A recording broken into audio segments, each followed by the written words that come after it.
High, আমি Mousumi and welcome back to my channel. গলার অবস্থা প্রচুর খারাপ, তো এই জন্য ভয়েস ওভার দিয়ে কোনো ভিডিও দেওয়া হচ্ছিলো না। তো আজকে ভাবলাম যে না, একটা কিছু দিই। তো আজকে তোমাদের সাথে একটা নতুন রেসিপি শেয়ার করছি। তো চলো দেখানো যাক।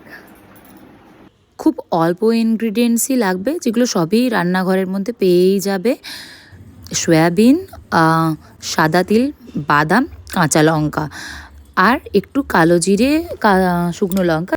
প্রথমে সয়াবিনগুলোকে কিছুক্ষণ জলে ভিজিয়ে রেখে হালকা করে তেলে ভেজে নিতে হবে। তারপরে শুকনো খোলায় বাদাম আর সাদা তিলটাকে একটু ড্রাই রোস্ট করে নিয়ে একটা মিক্সির জারের মধ্যে সবকে একসাথে দিয়ে পেস্ট করে নিতে হবে। তারপরে একটা কড়াই বসিয়ে তাতে তেল গরম করে শুকনো লঙ্কা, কালো জিরে ফোড়ন দিতে হবে।